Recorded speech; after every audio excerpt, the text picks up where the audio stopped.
So yeah, at the beginning, I think that we are all here now, and anyway, this meeting will be recorded. This webinar will be on YouTube and on our website, also the social media of all our partners and the project itself. So at the beginning, I would like to thank you for your time, especially, and to introduce project in minute. So this is 2 years Erasmus Plus project. It's called European Future Green and Sustainable. And now this is our last webinar in a series of 5 webinars.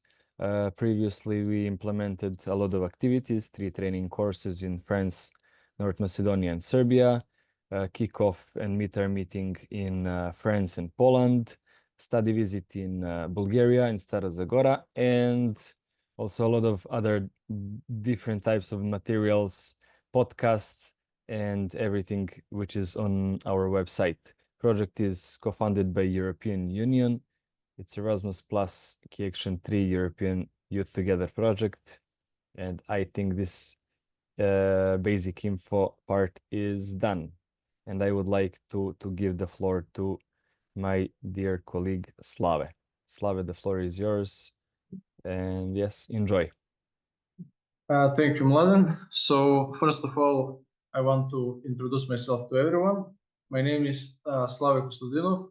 I'm a student of psychology in the University of Skopje. I have 25 years, and I am currently working as a project coordinator in Youth Council Next Generation. So related to this project, I have been a co-coordinator and facilitator for the mobility that was in Bitola, which was on the same topic of green and sustainable. So today I decided to talk about youth advocacy in action and how youth can influence sustainable policies, because it is connected with some other topics surrounded around democracy that we have worked on. So basically this topic is on how young people, since they know that they can make a change, like how can they influence the policy in their society, and how can they start taking an active role in their societies. So the role of youth in advocacy is the point is that young people are powerful advocates for sustainability, and when they connect together, they can make like a significant change. So usually, like when they connect together, like they can promote eco-friendly businesses, and like with their like peer-to-peer approach, like they can make economic growth, and they can support the green businesses that are around them. So when they are launching community eco-based project, they can like demonstrate their commitment to sustainability, and like they like connected together can like make initiatives that can make like changes in their society. So usually like they at the start, like they can start like with their personal example, like by promoting their by promoting the 3 R's, like the reduce, reuse, and recycle. Like they can start being like positive example for society, and after that, like they can like connect together and organize like events, like cleaning up campaigns, and encourage like eco-friendly habits. And also like through their social media, like often they can like influence other young people to do the same. So they basically start with their own by their own personal example, and then they set like the example for other peers and other people to follow them, and basically follow under the same policies. So what I wanted to share, like one very famous thing about youth participation is like the ladder of participation. So this is like it is like from 1992, but it applies to today's society even 30 years later. It is the same principles apply. So it is like hard made like 8 levels of youth participation that young people find themselves to, like consciously or unconsciously. And like in each one of these levels, like there are characteristics that identify with this group. So on the first level is manipulation, then on the second one is decoration, then on the third one is tokenism, on the fourth one is assigned but not informed, on the fifth one is consulted and informed, on the sixth one is adult initiated shared decisions with young people, on the seventh is young people initiated and directed, and on the eighth one is young people initiated shared decisions with adults. So I will go one by one to explain how the hard level of hard ladder of participation goes. So basically, at the lowest level of manipulation, this is like the lowest level where basically, like you can see, like in the society, like let's say some organization or some group of people will like say to a group of youngsters, like you can come and participate like on this project, on this initiative, on this thing, but the young people are neither informed or on what are they participating. They have no idea what are they doing there. They just go there and they just don't have any influence on the place that they're participating to. So it's just like they're like a number that is participating on that initiative, but they have no idea what they're doing, and they're just accomplishing someone else's goal. On the second level is decoration. So on this, the decoration level is like when they are like they are given roles, they are given stuff to do, and they're basically just doing what the people of authority tell them to do. So if they like join an initiative like from their school or something like that, basically just like they hear that they will get maybe better grades if they follow this initiative, so they just sign up for it. They like do the activities, but they have no involvement on the decision making. So basically, like their ideas are not, no one hears them. They're just doing their role, and at least it's better than the first level because at least they do something on that level. So on the third level is the tokenism, because like on the tokenism is like they are giving like a little bit of choice on what they will do, but it doesn't influence the bigger decisions in this initiative. So for example, they will be like given a choice, do you want to do this or this, but those are like small choices and they don't influence like the whole initiative. So again, they're like a similar part to decoration, but they like influence it in like much smaller choices. So on the fourth level is like assigned but not informed. So in this level, it's like when the people are like assigned to their role, but like they understand like what they're doing, like at least they know like what is the point of the project, what is going on there, like they know what they're doing, but at the end of the day they don't have any influence over the decisions. Like even if they like share some creative idea with their peers, if they share like with the mentors there's some creative idea, they will not have any influence. So on the fifth level, it's like constituted and informed, and here is like where the youth are consulted and their opinions are considered, but adults still hold the financial decision-making power. So they are informed like how their input will be used, like what will come out of their input, like what will be the result of their actions. So like they still they have a meaning in their actions, but at the end of the day, like the financial decisions are based upon the adults. So on the sixth level is like adult initiated shared decisions with youth. So it is like when adult initiate the projects, but decision making is shared with young people, and this reflects a partnership where youth have a real say in the outcome. So this like we can see like on our Erasmus Plus projects. So it is like when when young people are given like the opportunity like to organize their intercultural nights, like when they have the like when they have the opportunity to organize their own activities, to organize their own workshops, like to decide how they will spend the free night, and maybe they like decide to play board games on that night, and the group leaders like decide together like which board game to play. Like they contact the WhatsApp group, they contact everyone, they gather the people around them, and this is like shared decision making between the young people. So youth initiated and direct this when the youth initiate and direct their own projects with adults in a supportive role. This level demonstrates high level of autonomy and leadership.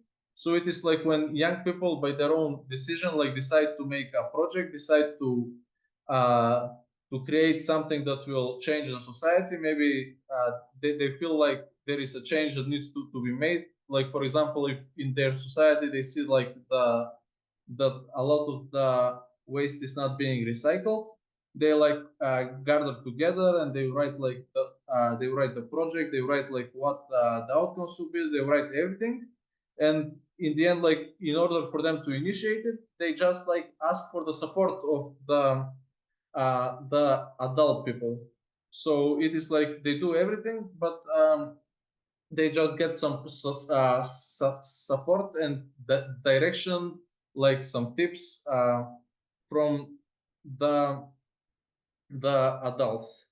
And on the highest level of the ladder of youth participation is youth initiated with shared decisions with adult, and this is like where they are like making the decisions equally, and both of the two groups like work collaboratively to accomplish the goals. So it is like when, let's say, they like write the project, they like get together with the local NGO or with some institution like in their society, and they decide together that they will work together to do these things. So the decisions that they make are considered, and basically like is the highest level of the cards ladder of participation.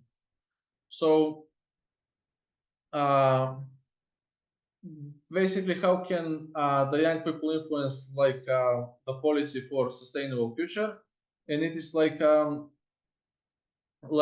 they can do it like by sharing their own experiences, like by doing like follow-up activities, like by collaborating like with other youth groups. So basically, like it is all based on the self-initiative that the young person has, and like they can like find organizations who are working like in a similar field of the thing that they want to accomplish, and collaborate with them. So basically in that way, like once that they have like a solid foundation for project proposal, like they can like influence the lobbying, and then they can make like a change for environmental protection. So youth advocacy is like a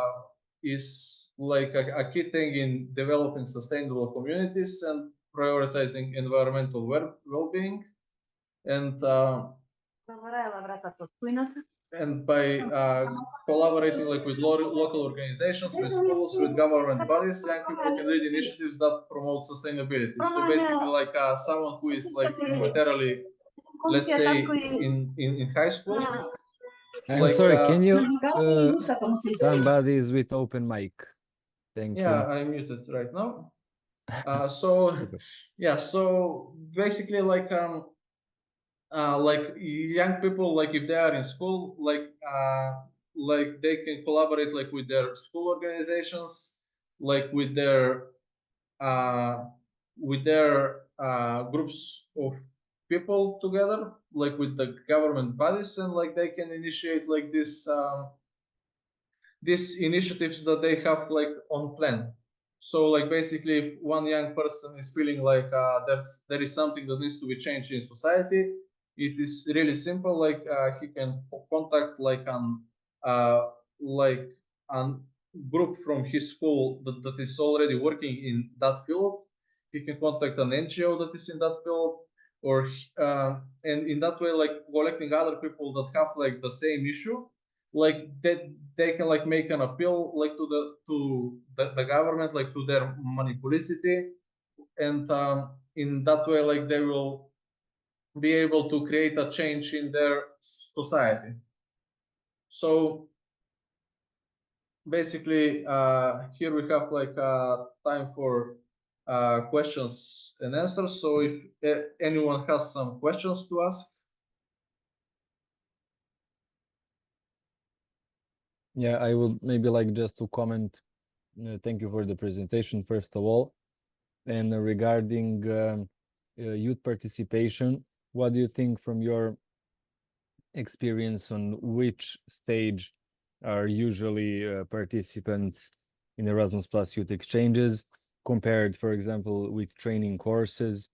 And is it different, for example, from first day and I mean, from first to, let's say, sixth or seventh day?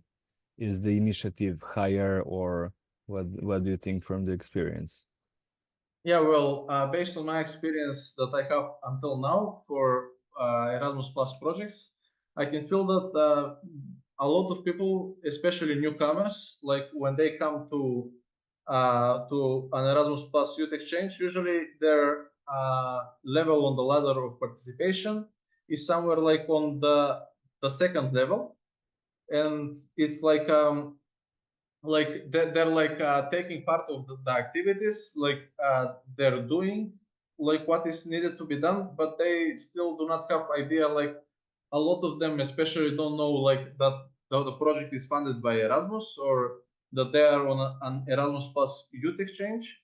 So basically like they follow the group, but like I think that on the ladder of participation, like around the last days, like they get like around to the sixth or the seventh level, like the ones who are active in their local organizations and who are part of the implementation of the project, like from the start they have like they're like on the fifth or the sixth level on the ladder of initiative. Like I can get back like basically like the volunteers who are from the organizations that are implementing the project, like from the start they are like on the sixth they are like on the seventh level, but basically the newcomers always start from the non-participation phase, which are manipulation, decoration, and tokenism, and usually like they're starting from the phase of tokenism, and as time goes by, like they hear a session about the youth pass, about the 8 key competencies, like what is the point of the activities. They like start documenting their learning process. They see like what they are learning by those activities. They see like the learning outcomes. So by that point, by the fifth or sixth day, they realize that it's not just a bunch of people going there to do activities, to do energizers and stuff like that, but they see like the bigger picture of the event, and they like give suggestions about what can be adapted to the program, and that is the way I think, like basically on every exchange, like the newcomers start from the lower phase of the ladder of participation, and as times go by they go upward, and the people who are volunteers from the organizations, they are like they're starting from the seventh level, and they're like helping the other people to climb the level of participation. And once the follow-up activities come, like they are all basically on a higher level, because they need to implement an activity, like maybe with logistical support from their local organization. Like let's say if they cannot find a facility to do the organization, or if they like need more people, like for their sending organization to like post the call and to gather more participants. But basically it's up on them. So it's like somewhere around the sixth, or it's like somewhere around the sixth or seventh level when they do the follow-up activities. Thank you for the answer, very detailed. Yeah, definitely the progress is the most important thing. Even if they start from the second step, if they climb at least 2 or 3 during these 7 days, it will be influential for them, and definitely they will use it in the future in everyday life. while making decisions and so. All right. Others, do you have any questions?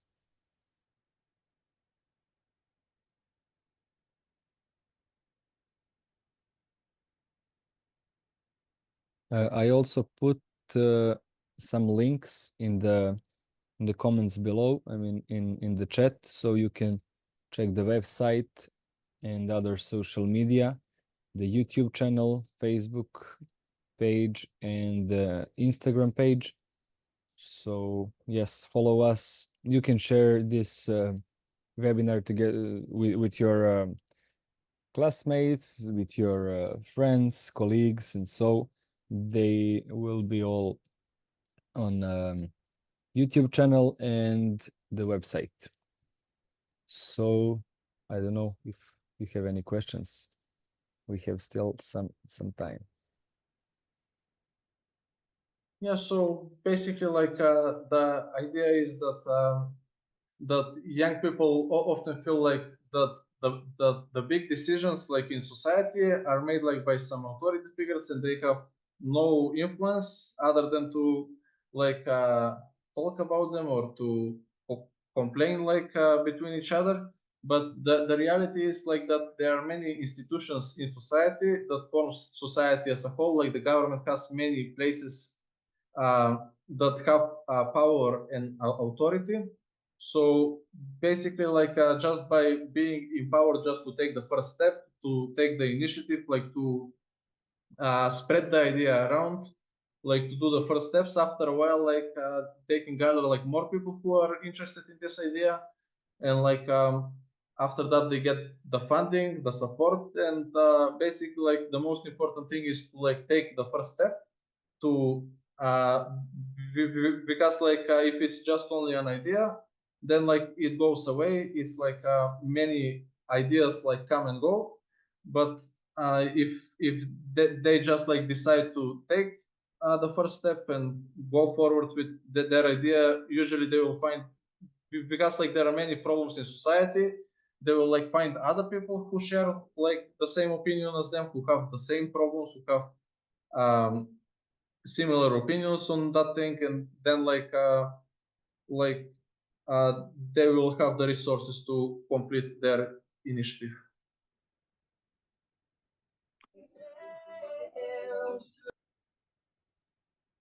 Perfect.